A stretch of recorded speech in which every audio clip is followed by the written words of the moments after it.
Esto es Terapia para Llevar, conversaciones que curan con Paola Van.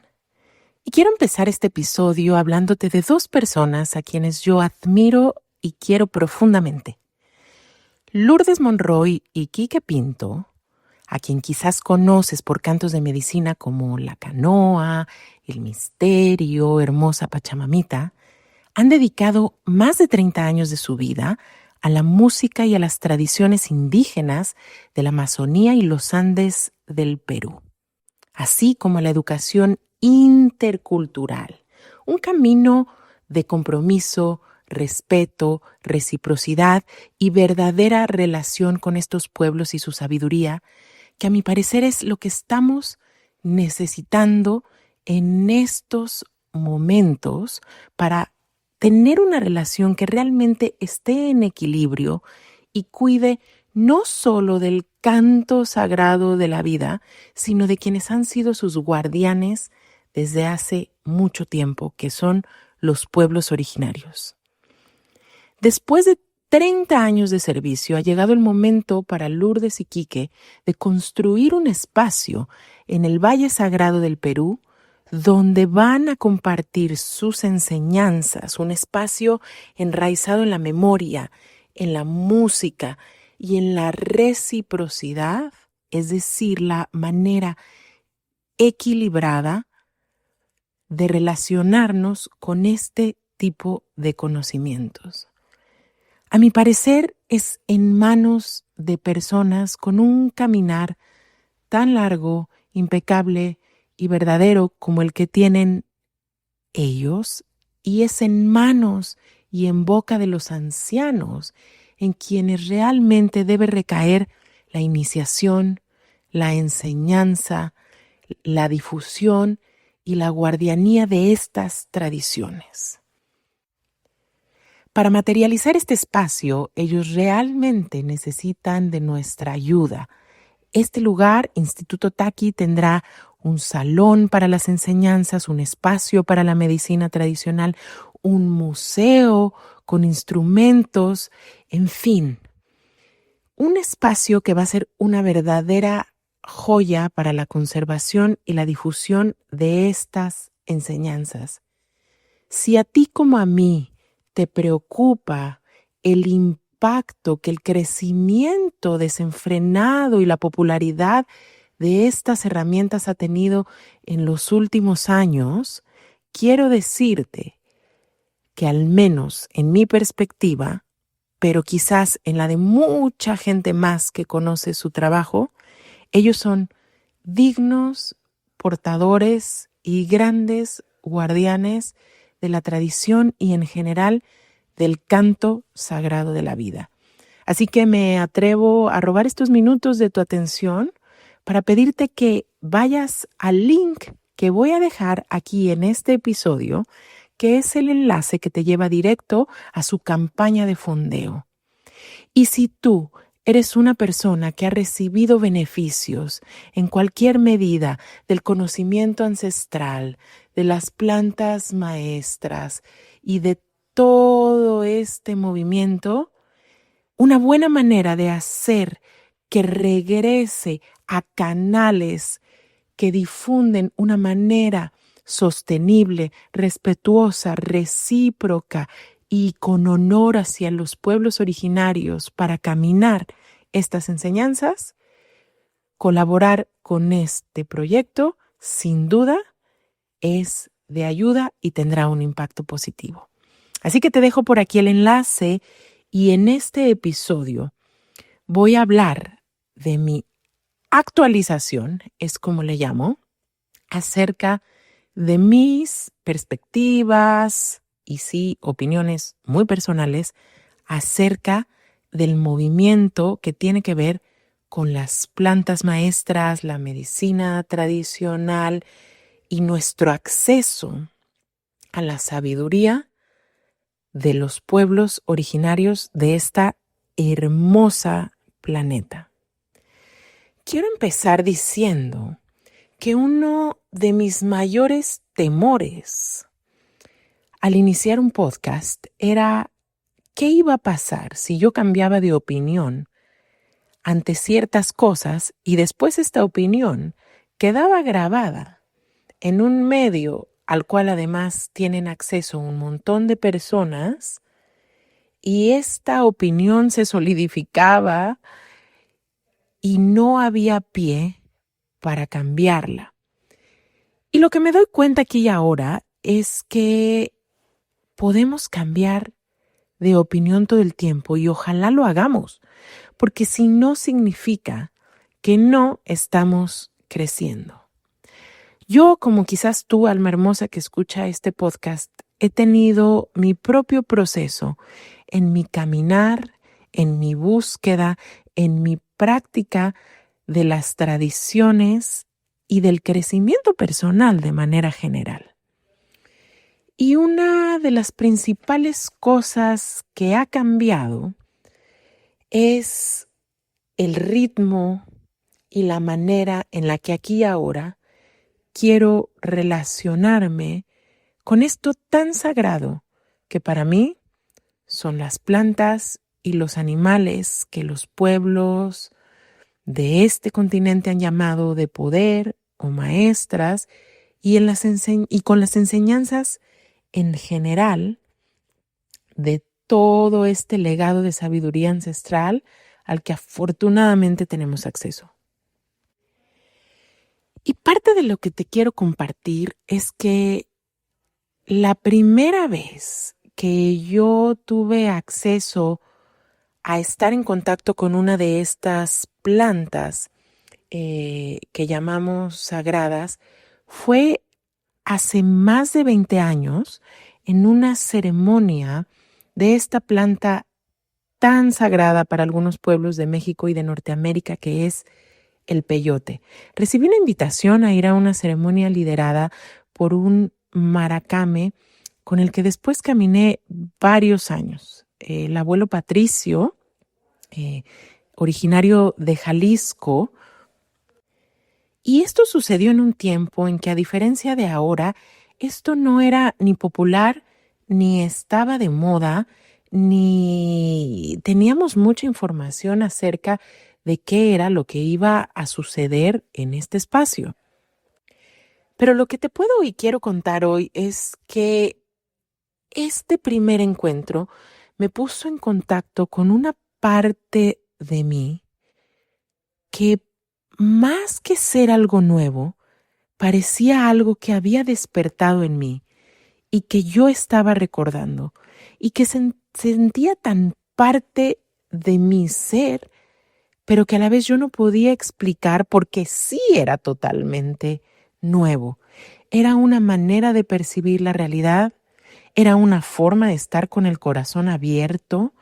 era una manera de sentir absolutamente serena, abierta, conectada con la tierra, con el sol, con el canto, con el rezo, con la devoción, con el fuego mismo. Y esto tuvo un impacto absoluto de tal manera que yo hoy diría que de ahí en adelante no pude jamás abandonar ese camino. Y aquí quiero compartirte una historia, porque a pesar de que este episodio supuestamente se trata de una actualización,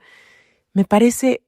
útil compartir cómo y desde qué corazón y desde qué el andar de más de 20 años también para mí viene esto que te voy a decir hoy, porque eso nos va a dar perspectiva. En una siguiente ceremonia con Julián, otro maracame al que yo fui, y joven en ese entonces, yo estaba a principios de mis 20s, sentí un corazón tan desbordado y una emoción tan fuerte que hasta ahora que te lo cuento vuelve a llenar los pocitos de lágrimas detrás de mis ojos. Y al final de la ceremonia, al amanecer, yo me acerqué a este maracame y le dije, desde este impulso joven como de, quiero dejarlo todo y seguir este camino, pero no tengo idea de cómo, se siente tan lejano y qué se hace y cómo se aprende y qué es lo que hay que hacer. Y tenía como toda esta efervescencia de esa edad y esa prisa. Y lo único que me salió fue preguntarle a Julián, ¿cómo sé si este es mi camino? Y recuerdo perfectamente, tal vez se los he contado antes, que este maracame me indicó, me señaló hacia el fuego y me dijo, ¿tú crees que este camino lo vas a escoger? Pero me parece que el fuego ya te ha escogido a ti. Y en ese entonces ahora puedo reconocer que, claro, recibir una frase así era peligrosa porque podía caer en un lugar en el que me hacía sentir especial y, sin embargo, mucho más allá de eso, una parte de mí detectó que efectivamente este camino ni siquiera se escoge en el sentido de que el contacto con la naturaleza, la comunicación con los elementos y con todo lo que tiene vida, es un derecho de nacimiento. Es algo que viene en el kit, digamos, que nos entregan cuando tenemos una vida en esta planeta que es la que estoy yo experimentando ahorita. Y entonces basta simplemente dar el siguiente paso y el siguiente paso para reconectar. Desde ahí entiendo que es un derecho de toda y todo ser humano llegar hacia eso que es la fuente de su conexión, de su verdad, hacia aquello que es su raíz, hacia ese lugar donde encuentra medicina, sabiduría, familia, sentido. Quiero empezar este episodio diciendo que nada de lo que voy a decir a continuación y de la manera en que ha cambiado y madurado mi caminar y mi manera de estar y de percibir todos estos intentos que hacemos por sanar y por incluso servir a otras personas, tiene que ver con prohibir esa conexión. Pero lo que te vengo a decir hoy es que justamente yo empecé mi caminar desde un lugar de juventud y mi perspectiva entonces era así. Y que aquí y ahora siento que es un momento de reevaluar no solo la manera en la que estoy caminando yo, sino la forma en la que colectivamente estamos y vamos a seguir tejiendo la historia individual y colectiva en lo que tiene que ver con las plantas maestras, el conocimiento ancestral y todo lo relacionado con ello. Quiero contarte que durante mis primeros años mi búsqueda siguió así como de manera muy personal y siempre buscando una sanación propia muchísimo antes de que yo sintiera que se podía poner al servicio algo de lo que yo había integrado en este caminar. Y también decirte que al mismo tiempo que seguía caminando y tratando de investigar y de conocer más de esta tradición, específicamente la tradición en ese caso de los huicholes y después de otros pueblos originarios, yo estaba haciendo yoga, estaba practicando budismo, estaba aprendiendo psicoterapia, en fin. Y te cuento todo esto porque quizás te refleje una manera en la que muchas de nosotras hemos caminado buscando aquí y allá. Y quiero decirte también con mucha claridad que no me arrepiento para nada y que dentro de mí habita un corazón yógico, un corazón budista, y que a pesar de que esto es muy extraño, porque la tierra en la que nací tenía otras tradiciones muy vivas, no fueron las primeras en las que yo profundicé para explorar este camino. Más bien, estas tradiciones del territorio en el que yo nací, que es México, me parecían absolutamente misteriosas, de pronto inaccesibles, y sin embargo mi soma, mi cuerpo, mi memoria celular, despierta con ellas y siente y resuena, y ahora mismo que te estoy hablando se enciende y es capaz de recordar desde estas tradiciones también de una manera muy misteriosa. Entonces, cuando llegué a la siguiente planta que tuvo un impacto contundente en mi vida, que fue la ayahuasca, ya traía yo todo un bagaje de práctica y de conocimiento, que lo que siento que la ayahuasca hizo por mí fue insertarlo como una experiencia directa. ¿Y a qué me refiero con esto? Durante años yo venía escuchando enseñanzas búdicas, yógicas, de meditación, de distintas corrientes, etcétera. Y entonces había escuchado cosas que escuchamos incluso en la, digamos, en la espiritualidad pop, como que todos somos uno, como que estamos creando nuestra propia realidad y tenemos poder creativo, como que todo es perfecto y hay fuerzas superiores. Y todo esto a mí siempre me sonó muy lindo y me hacía absoluto sentido. Y a la vez, cuando yo llego a mi primera experiencia de ayahuasca, es la primera vez que lo vivo con una intensidad como una experiencia directa. Es decir, no es lo mismo describir un vaso de agua o que yo te hable de un vaso de agua aquí, a que tú en este momento vayas a la cocina y te tomes un vaso de agua. Pues algo así me pasó. Todas estas enseñanzas que yo venía acumulando y que a veces tenía pequeños momentos de revelación o de mucho gozo a través, por ejemplo, de la meditación dinámica o de la meditación budista, etcétera, en esa ceremonia se insertaron en mi experiencia y se volvieron absolutamente reales e intensas. Y entonces esto para mí fue una revelación. Yo a mi primera ceremonia de ayahuasca le llamo eh, algo así como el portal hacia la otra realidad, como que descubrí, no intelectualmente, no religiosamente, no de palabra, no mentalmente, sino en una experiencia real, directa, corporal, emocional también, que había un lado B a la realidad, que estaba el otro lado del velo. Y este hoy te puedo decir, es uno de los regalos más hermosos que yo he recibido en mi vida. Un regalo que disolvió mi miedo no tanto a la experiencia física de la muerte, sino a la muerte como un tema existencial, que me llenó de confianza, que me llenó de reverencia, de humildad, eh, y, y que también fue una experiencia durísima. No quiero que cuando te cuente esto, porque yo me estoy enfocando aquí hoy, simplemente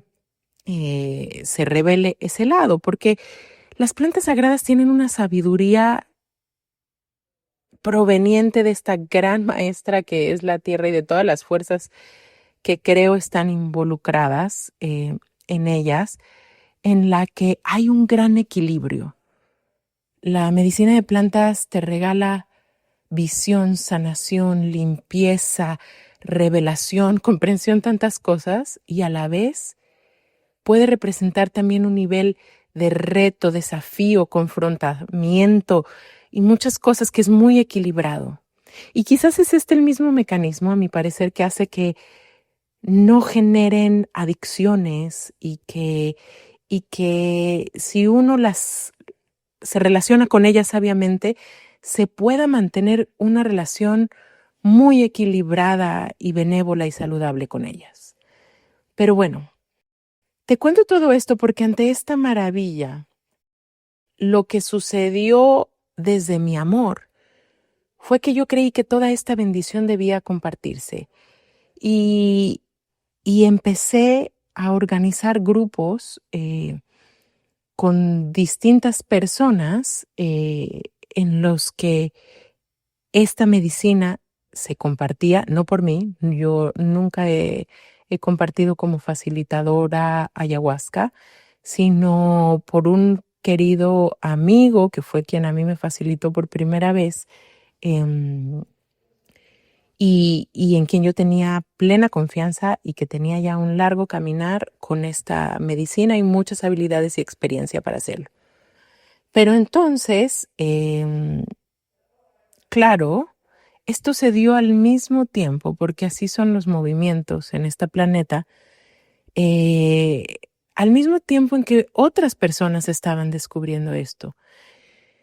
Entonces vengo a decirte que sí, considero que fui una de esas personas que desde un lugar sincero de querer servir y compartir, empezamos a abrir la posibilidad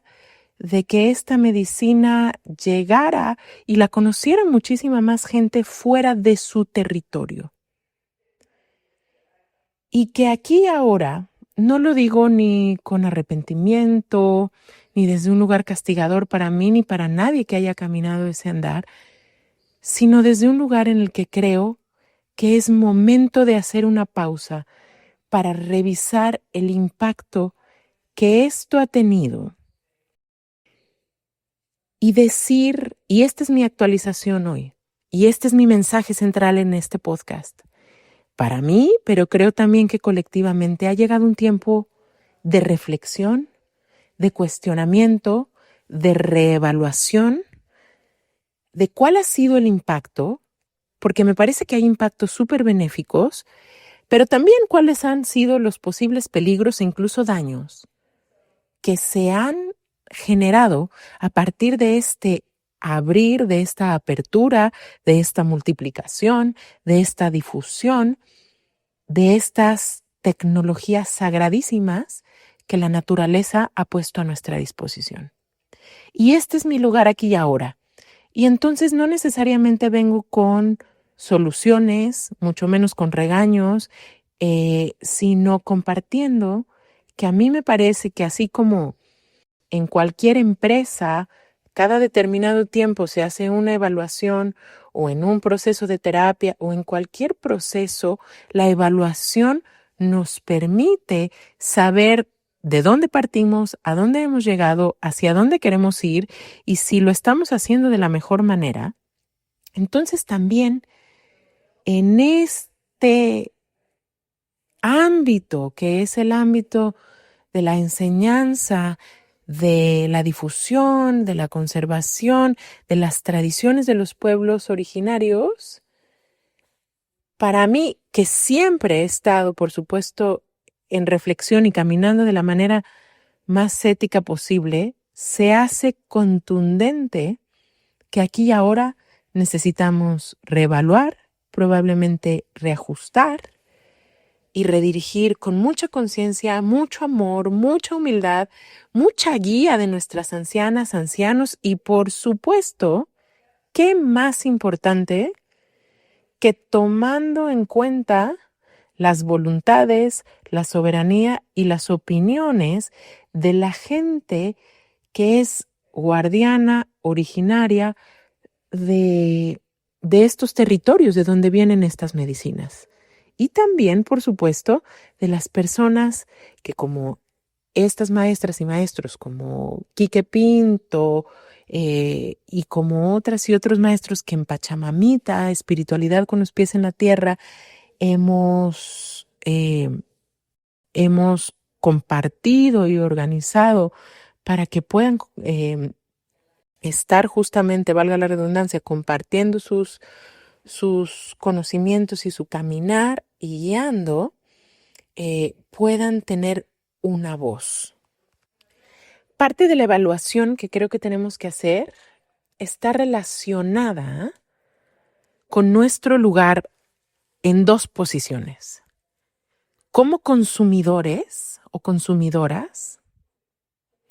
y como facilitadores o facilitadoras, ya sea de conocimiento, medicinas, música, tejidos, en fin, todo lo que sea que esté involucrado con estas tradiciones.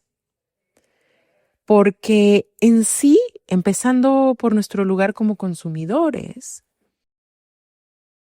o consumidoras, la palabra misma ya tiene una esencia, o sea, consume el fuego, consume una enfermedad. Consumir significa de pronto utilizar y hasta terminar si buscamos la definición de la palabra. Y entonces, en esto yo he recibido mucha guía justamente de uno de los conceptos que estoy integrando de las enseñanzas de la tradición andina, que es la reciprocidad. Y entonces deja de hacer sentido para mí la palabra simplemente consumidora. Porque si bien el mensaje de este episodio no es que no podemos tomar o está prohibido tomar, sí es importante decir que si solo tomo, solo soy una consumidora y quizás soy una depredadora. Pero que si tomo y devuelvo y amplío mi visión, no solo hacia lo que estoy tomando, sino al territorio, a los pueblos y a todo lo que está involucrado con eso que yo estoy tomando, sea una planta, un conocimiento, un canto, entonces el tipo de relación que yo voy a tener es muy distinto. Y lo que quiero decir concretamente es que algo que pasó con estos conocimientos y que está pasando y que a lo mejor puede seguir creciendo es que la medicina deja de ser un lugar y un espacio y una vía de servicio y se convierte, punto número 1, en una industria y o en un espectáculo meramente. Y esto me parece absolutamente peligroso. Y me parece que cada quien, en la medida que le corresponda, como, repito, consumidoras y o facilitadores, nos toca revisar si nuestras prácticas están entrando en un lugar de extracción, de explotación e incluso de daño o borrado de las tradiciones, porque se van disolviendo las cosas y vamos olvidando. Y tú vas a decir, ay, Paola, qué regañona estás hoy en este episodio. Y por eso quería empezar como poniendo en contexto que todos tenemos un camino de maduración y un amor que vamos madurando y que tiene sus etapas por este camino. Y que simplemente el momento en el que me encuentro yo es así, de revisión y de un cuestionamiento que quiere extenderse más allá de mi propio espacio. Y como parte importante de lo que quiero compartirte en el episodio del día de hoy está el resultado de algunas reflexiones que he tenido sobre estos temas. Una de ellas es la diferencia entre la intención y el impacto. Creo que de aquí en adelante va a requerir muchísima sinceridad de nuestra parte distinguir cuánta distancia hay entre nuestras intenciones y la consecuencia que esto tiene, no solo en mi vida, sino en un contexto mucho más grande. ¿Y a qué me refiero? Yo puedo tener la intención de superar cierto estado de trauma que viene a partir de mi historia de infancia, o puedo tener la intención de encontrar respuestas mucho más profundas y amplias acerca de la realidad. O puedo incluso tener, y es completamente válido, la intención de navegar por otras realidades o divertirme simplemente o conectar con la vida desde otro lugar. Y todo esto es válido. Sin embargo, el impacto que esto tiene puede ir mucho más allá de solo cumplir un objetivo egoísta en el sentido de que solo me satisface a mí. Yo puedo decir, qué lindo sería trabajar y el anhelo de mi corazón y realmente mi alma me dice que este camino es para mí y que yo tengo que compartir medicina con otras personas, porque esto me hace sentido. Y sin embargo, uno de los casos más populares que hemos conocido es el caso, por ejemplo, de María Sabina. María Sabina, esta mujer mazateca que desde muy chiquitita, ojo, por hambre literalmente, empieza a recolectar hongos en la sierra donde ella se encontraba y descubre que tienen todas estas propiedades y empieza a entrar en una relación muy íntima, verdadera, y en ella se revela una tremenda curandera. Por supuesto, como a lo mejor muchas de ustedes saben, empiezan a venir un montón de personas, principalmente de otros países, incluso personas súper famosas, interesadas en, pues sí, en conocer a esta súper curandera. Y claro, a partir y aquí están las pequeñas acciones que tienen una resonancia que luego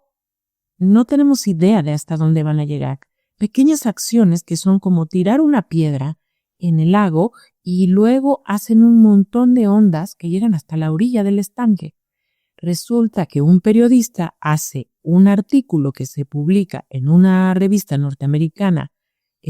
súper famosa y entonces un montón de extranjeros vienen a Huautla de Jiménez, que es donde estaba María, y se empieza a generar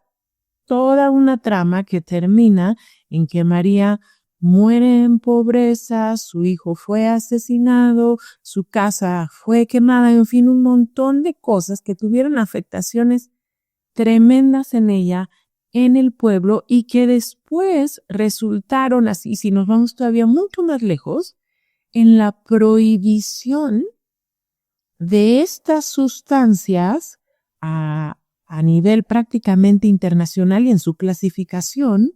como drogas duras, cosa que no hace ningún sentido. Y de ahí, bueno, un montón de consecuencias más que vienen. Entonces, creo que es importante empezar a poner como un elemento en nuestra mente que nosotros podemos tener intenciones bellísimas, incluso elevadas, y que en la trama de la vida hay una complejidad inmensa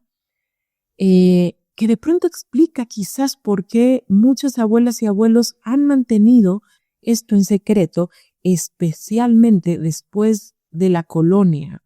y anticipando o intuyendo o observando de algún modo el tipo de estructura mental con el cual venía la gente de Europa y cómo era completamente distante a cómo aquí en estas tierras se había vivido la relación no solo con las plantas, sino en general con la naturaleza, con las montañas, con el territorio, con el alimento, con las mujeres, en fin. Entonces, distinguir la intención del impacto no solo toma mucha sinceridad, sino que toma mucho tiempo, quizás toma guía, toma educación, requiere una visión mucho más amplia que un simple impulso y una satisfacción personal de decir, esto es lo que yo quiero hacer. Y también a partir de mis contemplaciones más recientes, puedo ver que hay, digamos, 3 territorios mayores en los que se están compartiendo plantas. La tradición, digamos, la tradición ancestral y el intentar conservar, reproducir, etcétera, que es un territorio fundamental y a la vez tiene una gran sombra. Ahorita les voy a hablar de estos 3 territorios que yo distingo. El territorio psicodélico más tirado hacia lo lúdico y hacia la psiconáutica, también con su sombra, y la ciencia psicodélica, que a mí en este momento me parece quizás la más peligrosa en cuanto a su sombra. Me quiero explicar más ampliamente. Y quiero decir de nuevo, es que no es que vengo a hacer solo una crítica, sino vengo a describir una manera en la que estoy observando el escenario y a decirles que yo no puedo dictar las soluciones, sino más bien a lo que me resumo en este momento es a describir lo que veo. Veo 3 territorios mayores y justamente no es que se distinguen uno del otro, sino que actualmente lo veo mezclado. Está, por ejemplo, para empezar, el territorio de la sabiduría ancestral. Y en este territorio, pues claro que los protagonistas y las protagonistas son las personas que aún con sangre pura o con una transmisión muy pura, de manera prácticamente heroica, han resistido desde hace 500 años al aplastamiento, a la desaparición, al borrado, a la explotación y a fenómenos terribles que han pasado con su pueblo, con sus tradiciones, con sus conocimientos. Esta es una zona sumamente delicada porque el nivel de trauma que 500 años después de un movimiento tan contundente como fue la conquista seguimos experimentando, aquí y ahora desafortunadamente se reflejan en pobreza, en esclavitud, en adicciones, en despojo, en un montón de cosas que es bien doloroso nombrar. Y entonces, pues justamente como les mencionaba en el caso de María, pero también como ha sucedido en la selva y como ha sucedido en muchos pueblos, llega alguien de afuera y a veces con muy buenas intenciones esta persona se puede convertir en un puente que traduce y aquí me parece que el aspecto más luminoso es cuando se da una comunicación y una interconexión en la que el mensaje central es: aquí hay un conocimiento, aquí hay una sabiduría, unos tesoros que bien podrían ayudarle a todo el planeta a regresar y a recrear, esto es muy importante, buenas maneras de vivir. Entonces, la posibilidad o la visión de una conexión, de un puenteo, de una relación respetuosa entre pasado y presente y futuro, entre pueblos originarios y personas multiculturales como somos ya la mayoría de las personas en el planeta, de un recordar y de un recrear buenas maneras de vivir que estén en pro de la vida, de las infancias, de las mujeres, de los animales, en fin, de toda la rueda de la vida. Ese es el lado luminoso de lo que puede haber ahí. Y a la vez hay un par de sombras muy tremendas. Por un lado, y súper entendible, lo digo con absoluta empatía, el estado de trauma y la violencia y la rigidez con la que a veces se protegen estos conocimientos, que repito, es muy entendible y a la vez es muy limitante, porque he escuchado voces que reniegan, que pelean, que resisten totalmente contra la entrada de otras personas, llámese mestizos occidentales, a ese mundo, y eso suena imposible. Aunque considero y hemos visto que es una estrategia guardar más herméticamente el conocimiento, por otro lado hay una pérdida y está la voz de quienes como seres multiculturales decimos la ancestralidad es primordial y nuestra primera herencia es ser humanas, ser humanos, ser humanes y estas voces duras, castigadoras, sinceramente, a mí me parece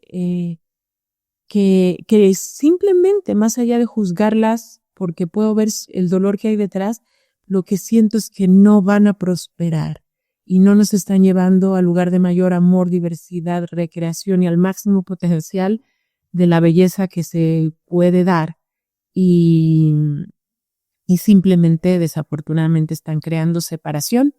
en un momento en el que necesitamos alianzas, en el que necesitamos unirnos entre todos los grupos y personas e inteligencias que estamos en pro de la vida y amistarnos y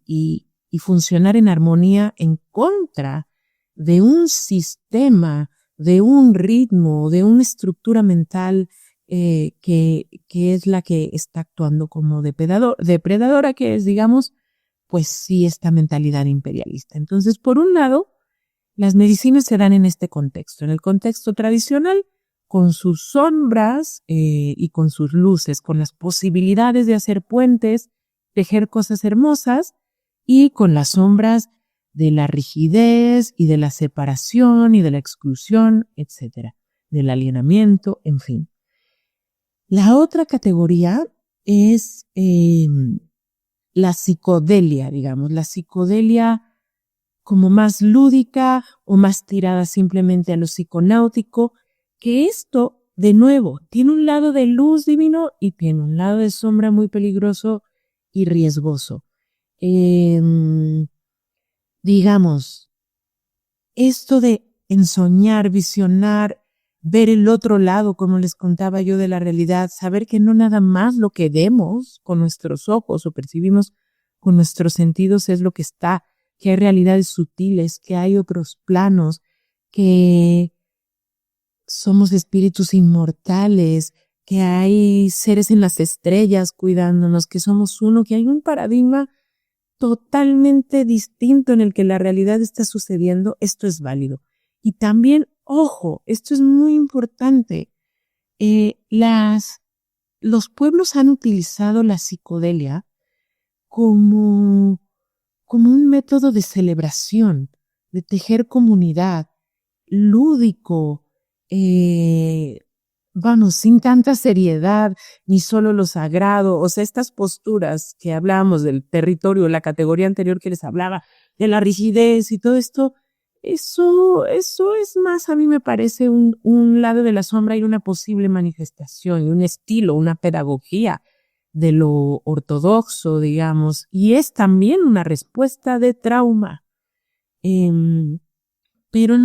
los pueblos, en la ancestralidad, siempre ha habido o sea, estas plantas han estado acompañadas de música, incluso la embriaguez, ojo, sagrada y usada para propósitos medicinales, comunitarios, como de oráculo, tiene su lugar en la vida. Y entonces también así como cuando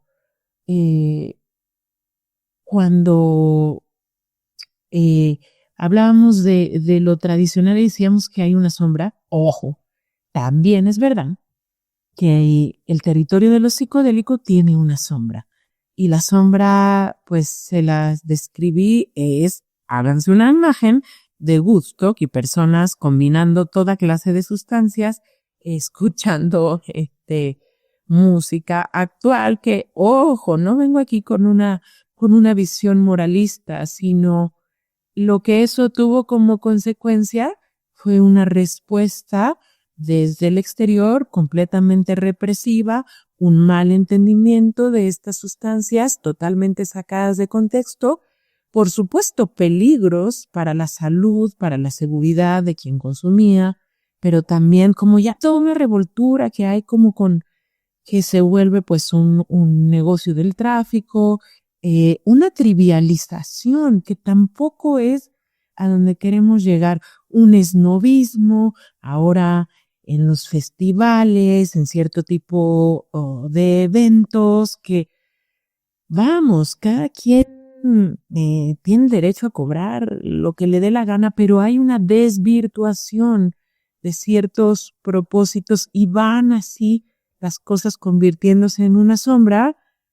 hasta el punto, repito, gran ejemplo, la historia de María Sabina, de todas las consecuencias que esto tuvo. Y el tercer escenario, así los voy a llamar, hay tres escenarios que veo muy entremezclados y como a mucha gente tomando un curso aquí, un curso allá, una ceremonia aquí, de pronto facilitando y danzando así como entre estos tres escenarios y tambaleándose y sin mucha claridad. Es el de la ciencia psicodélica. Esta es una visión que viene sobre todo de Norteamérica, de mentes occidentales, y esta es una de las que más peligrosas y dañinas me parece en este momento. Porque si bien como les he hablado de estos tres escenarios, los tres tienen un lugar de luz o un potencial, voy a llamarlo así, de luz, claro que queremos investigar, claro que yo, y lo saben ustedes, almas hermosas, soy una super nerd y me encanta la neurociencia y bienvenido el avance y qué bueno que podamos entender. Ay, pero de verdad qué ingenuidad pensar que podemos entender espíritus tan complejos, legados tan complejos, tan hermosos, tan profundos, a través de estudiar moléculas, a través de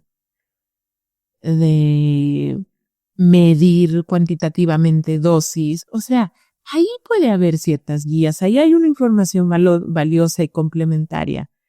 Pero me parece un reduccionismo de lo más despegado de lo que las tradiciones nos han mostrado y de la manera bellísima en la que se vive. A mí, pues sí, a mí la verdad hasta me da una flojera y un poquito de coraje cuando se habla de los hongos, porque ese es el nombre que tienen como psilocibina. A ver, me dan ganas de darles una cachetada y decir, a ver, güey, no se llaman psilocibina. Psilocibina es el nombre que le pusieron a una, digamos, de los compuestos o de las sustancias que se distinguen en hongos que además funcionan de manera tan inteligente que es la mezcla de un montón de otras sustancias en las casi infinitas, pero voy a decir más bien muy diversas especies que hay y que cada una actúa de manera distinta. Ay, o sea, no sé si entienden mi punto, pero llamarle así a unas sustancias de un reduccionismo y de una pérdida de la complejidad y de los colores y de la belleza. Y para pronto, les digo, me dan ganas de darles un zape porque ni siquiera es la psilocibina, sino la psilocina, la sustancia que es más activa. Y en realidad lo que es medicina es el hongo y también las plantas. Pues así les cueste a los escépticos y a los que son muy mentales, tienen un espíritu y tienen una inteligencia y son personas como nosotros. Y bueno, ahí ni voy a entrar. Luego les grabo otro episodio. Lo que me parece más peligroso no es esa sombra de limitación y simplificación y reduccionismo. Sino aquí ahí les va. Es todo esto que por supuesto ya está sucediendo en que una industria, gracias a todo este discurso científico, se va a apoderar y son tantos los riesgos de que la industria farmacéutica se apodere de esto, que salga de acceso a los de los pueblos y de la gente, que se comercialice, que se explote, que se extraiga. O sea, los peligros de que esto quede en manos de una industria y no de la gente son terribles. Y como aliado, esta trama tiene estos supercongresos de la ciencia psicodélica y sus visiones mesiánicas de vamos a salvar al mundo y vamos a curar la depresión y bueno, es una gran sombra. Es una gran sombra. Una y otra vez hemos visto fracasar estos discursos llenos de grandiosidad. Y les repito, el resultado tiende a más sombra que a prosperidad y que a salud. Entonces, más allá de dar un escenario pesimista o venir aquí nada más a criticar, Como les digo, les entrego aquí un mapa de cómo veo las cosas y dejo en las manos de quien escucha, de quien comparte esta información y sobre todo de quienes estamos en relación con, con esto tan sagrado que son los regalos de la naturaleza para una reflexión personal. Por ejemplo, en la Amazonía, las consecuencias ecológicas del crecimiento que ha tenido el consumo de ayahuasca son devastadoras. Finalmente, hasta está en peligro de extinción la ayahuasca. Y entonces son cosas muy prácticas que no podemos obviar y que no podemos superponer. Bueno, es que es muy bonito, es que mi iluminación, es que mi sanación. Y de nuevo, con esto no digo, bueno, y ahora queda prohibida, pero sí lo que estoy proponiendo es una reevaluación, incluso una desaceleración y un uso sumamente consciente, honorable, respetuoso y, ojo, y que no, también lo que estoy diciendo es que no podemos alienarnos de lo que está sucediendo en esos territorios. Y entonces vienen preguntas prácticas como, tú facilitador, facilitadora, traes la medicina de un territorio, ya sea del desierto o de alguna manera consigues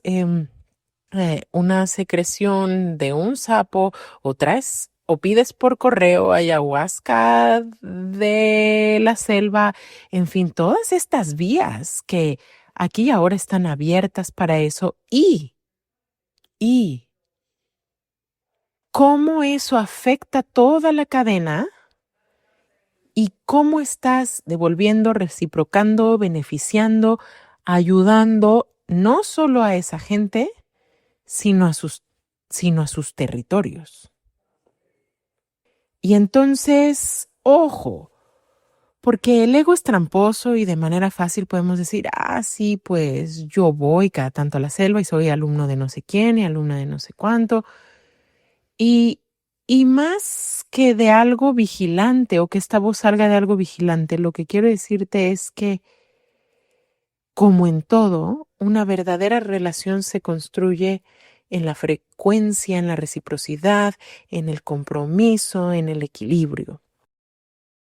Y que es tiempo de hablar de conservación, de regeneración, de ética. Y que es facilísimo entrar, escucha este concepto que te voy a compartir hoy, en disonancia cognitiva. ¿Qué es la disonancia cognitiva? Hay un libro que a mí me encanta que se llama Todos se equivocan o cometen errores menos yo. Y creo que esta frase es muy explícita porque nos habla de que nuestro cerebro tiende a justificarse. Tanto si hacemos una acción buena como si cometemos un error, tendemos a justificarnos. Y esto se ha comprobado que es una función que tiene el cerebro. Entonces, cuando hacemos algo, es absolutamente fácil, y el cerebro sabe cómo hacerlo, encontrar una explicación muy lógica y hasta que suene muy bien y muy elaborada de por qué hacemos ciertas cosas, ¿verdad? Y entonces yo puedo decir, no, es que esto es en beneficio de la gente o de la humanidad o de no sé qué, pero verdaderamente, cuando ves las cosas en lo práctico, el impacto de lo que estás haciendo es más negativo que positivo. Para explicarte cómo funciona la disonancia cognitiva, te quiero poner como ejemplo una fábula de Esopo, este escritor antiguo griego que tiene una fábula en la que un zorro está tratando de alcanzar unas uvas en un viñedo. Y entonces brinca y brinca porque le parece que las uvas están deliciosas. Y entonces brinca y brinca, pero no las puede alcanzar por más intentos que hace. Y entonces, cuando se da cuenta que no las va a poder alcanzar, esas mismas uvas que le parecieron deliciosas y súper antojables, cuando se encuentra con alguien y le dice, oye, ¿bajaste las uvas? Y le dice, no, estaban verdes, no estaban maduras, no estaban tan buenas. Y este es un ejemplo muy, muy claro de cómo vamos ajustando nuestras creencias, nuestras explicaciones según los resultados que vamos teniendo y cómo sí defendemos nuestros fallos y cómo nos cuesta trabajo y por supuesto nos da muchísima vergüenza aceptar que somos falibles y por supuesto, volviendo al tema que hoy nos compete, ¿cómo podría ser que tú o yo a veces tengamos prácticas que no favorecen o que tienen un efecto dañino, ya sea sobre un territorio, un pueblo, una planta, un tejido, eh, incluso espiritual o humano? Y entonces, a ver, te pongo un ejemplo, y esto es muy personal, tómalo como una opinión, pero te decía, a mí desde un principio, eh, la, el movimiento psicodélico me dejaba algo de dudas. Siendo una psicoterapeuta, por supuesto que estoy muy interesada en los beneficios que las plantas sagradas pueden tener para la salud física, emocional, mental de una persona. Y a la vez considero necesario decirte que a pesar de que muchos psicólogos, psiquiatras, biólogos, químicos, neurólogos suelen reducir todas sus explicaciones a la ciencia, a mí me parece que la ciencia es un paradigma que puede revelarnos un montón de cosas y que tiene una utilidad, por supuesto, enorme y que a la vez no es ni lo único, no es la única manera de explicar, entender o hacer sentido de las cosas. Y entonces, por lo psicodélico no solo me refiero a lo lúdico, sino a todo este movimiento que de pronto cae incluso en lo mesiánico. Mesiánico me refiero a tener actitudes de Salvador, de Mesías, porque cuando le demos ayahuasca a todos los gobernantes, entonces la guerra se va a acabar. Porque cuando le demos hongos a todos los deprimidos, entonces los problemas de salud mental se van a terminar. Y estas afirmaciones llegan a ser bastante desproporcionadas. De nuevo, no quiero decir del otro lado radical que no me despierto, deba despertar curiosidad de la ciencia y de quizás todos nosotros interesados en estos temas, si hay vías de sanación, cómo funcionan, etcétera. Pero que sobre enfatizar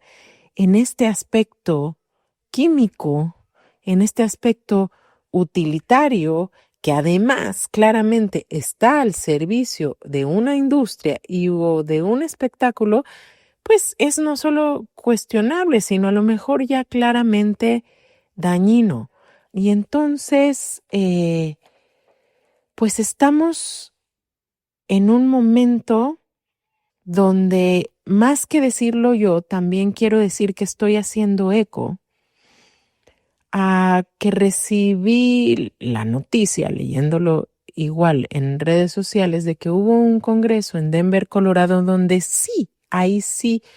los abuelos y las abuelas expresaron su opinión,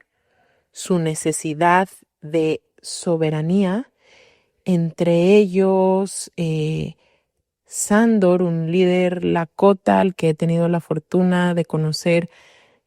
personalmente y que ha liderado Danzas del Sol en las cuales yo he estado danzando, y me gusta dar fuentes reales para que sepamos que hay mensajes que sí vienen y representan la voz de los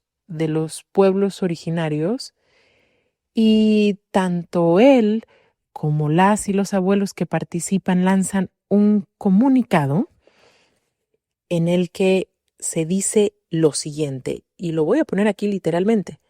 Entonces, para poner en contexto, en Denver, Colorado, se da esta reunión que se llamaba Psychedelic Science, ciencia psicodélica.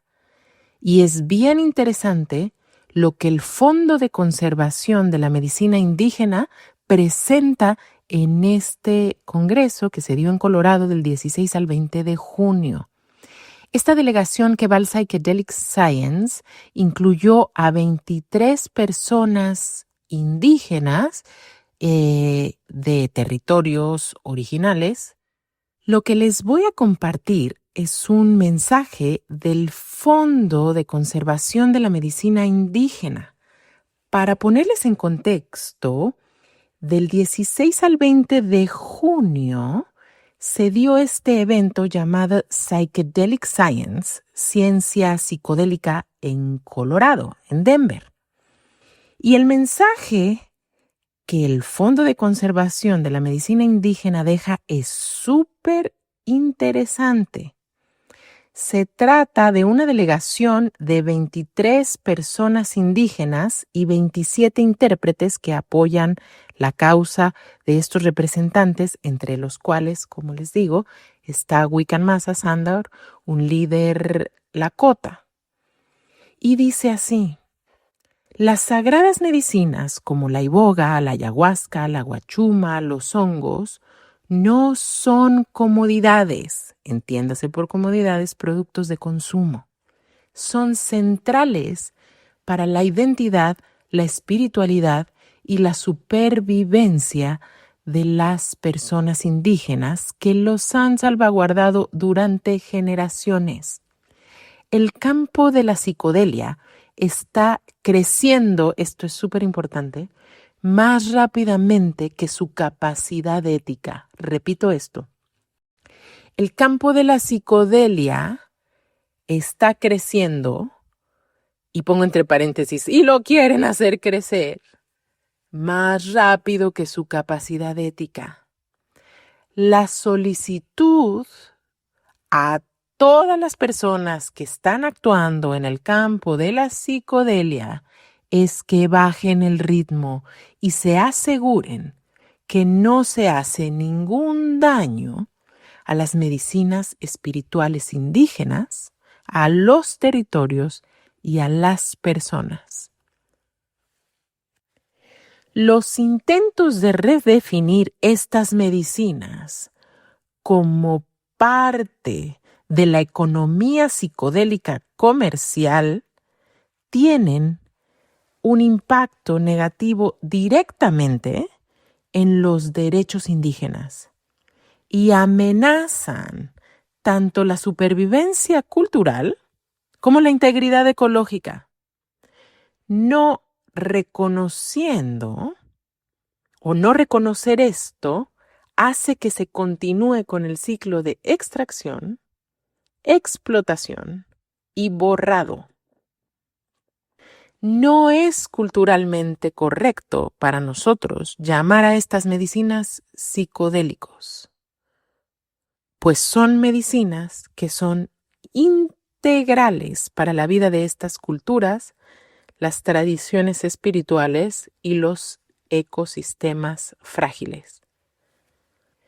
Y el mensaje continúa diciendo que, por supuesto, las personas indígenas tienen derechos relacionados a sus sagradas medicinas, a sus conocimientos, a sus prácticas culturales y espirituales, y que estos deben ser reconocidos internacionalmente a pesar de que son ignorados, especialmente en el contexto de la creciente industria psicodélica. A mí esto me parece crucial. De boca de las personas indígenas surge una voz que dice que se está ignorando el impacto y los derechos de estos pueblos, especialmente en el contexto de la industria psicodélica. Y dice literalmente así también: la expansión del campo de la psicodelia tiene un impacto negativo sobre la ecología y sobre todas las medicinas que nosotros representamos, o sea, se refieren a esta delegación, léase iboga, sapo, guachuma, ayahuasca y hongos. Y entonces, más allá de una opinión personal, sentí compartirles que esto representa la voz de esta delegación y que pues a mí me lleva a cuestionar fuertemente cómo vamos a seguir caminando en este contexto y pone totalmente al frente para mí la necesidad de cuestionar los ritmos, las formas, los impactos y que pone de nuevo en primer plano una necesidad de caminar de la mano de quienes están al cuidado de estos territorios,